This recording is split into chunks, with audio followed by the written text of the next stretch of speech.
lecture series. This is Muthuminal R, Assistant Professor from the Department of Agricultural Engineering at SNS College of Technology. Today we'll see the continuity of the previous topic, what we have seen under concepts of GIS. Under the subject Geographical Information System for the students of third year 6th semester. At the previous class we have seen what is GIS, what are the basic definitions that are involved under GIS, what is a map, and how the map data could be collected, what is the influence and the history of map. Along with that, we have seen what are the characteristics involved under map. Today we'll see about the sources of the spatial data along with its history and the development of geographical information system. Geographical information system is nothing but data is collected. What data is going to be collected? The spatial information is collected as a data, and these spatial informations will be organized and stored as geospatial data, that is either as vector data or raster data. Then these data will be extracting the insights from the spatial patterns. This is a powerful system for capturing, managing and also analyzing the spatial data, which will help us to integrate the details with descriptive attributes. This makes the GIS essential for informed decision making sectors. The main source of spatial data is remote sensing. We all know that remote sensing data is nothing but the collection of data without any physical contact. This remote sensing concept is usually used under satellites, where the data will be collected without a physical contact, and these data will be helpful for maintaining these data into a pictorial form.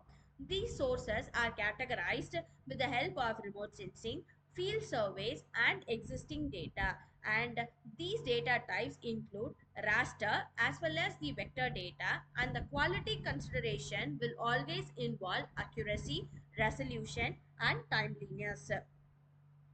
This remote sensing data will be acquired with the help of satellite imagery, with the help of aerial photography or the drone imagery. Satellite imagery is the initial one which we have been using for digitized maps. It will cover the global coverage from platforms like Landsat and Sentinel.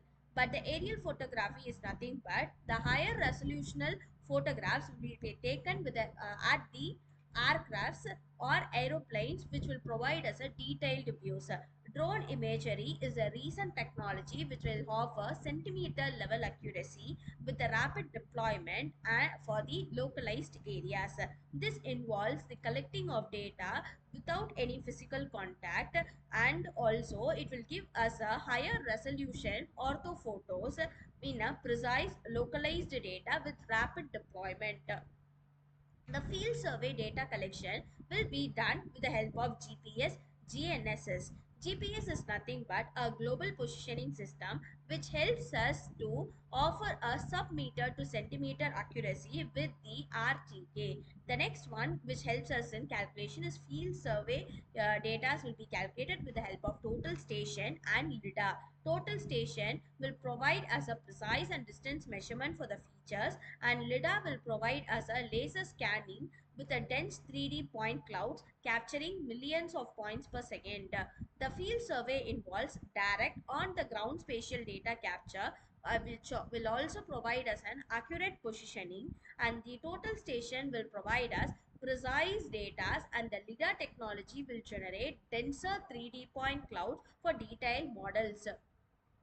This existing data sources and the digitization will be done with the help of databases that are available from OpenStreetMap and governmental geoportals like data.government, which will provide us a public data sets.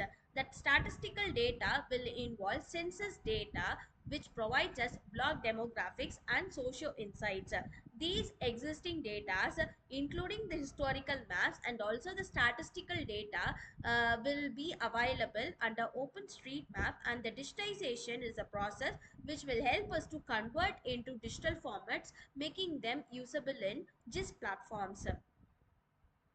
So the history of GIS.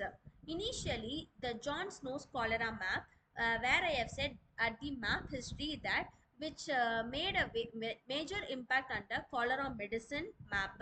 So, a pioneering work in spatial epidemiology where they have marked down whoever has been affected. At the earlier 20th century, these manual map overlay techniques were being used for the urban planning, and at the mid 1960s, the emergence of computer-based spatial analysis has been come into existence. This modern GIS has been developed with the help of um, Canadian GIS software, the first operational GIS led by Roger Tomlinson, and the next during 1960s to 70s, where the functional softwares like SWAP and Grid has been used, and the third one is done by Jack Danger Mon, founded by ESRI, commercializing GIS with Arduino and ArcGIS. Now, what you are gonna do use in the sense QGIS and GrassGIS, which offer free alternatives. Those are open source GIS softwares. So for our laboratory, we are going to use QGIS software. So at the GIS today, what we are going to do in the sense, we are going to utilize AI and machine learning, and after automating the extraction and predictive modeling, we are going to convert them into a scalable and web-based platform with the help of CloudGIS, then processing the real-time sensor networks into a big spatial data and converting them into 3D and 4D GIS data. So here what we have seen today is how to integrate them, what are spatial thinking, what is the evolved systems and the global solutions that happens. Here we have integrated diverse spatial data providing powerful insights and also manual methods to sophisticated digital systems with the critical tool for addressing complex global changes. So this is what I have prepared for today's class. If you guys have any kinds of doubt or anything, you guys can ping me anytime. See you at the next class. Thank you.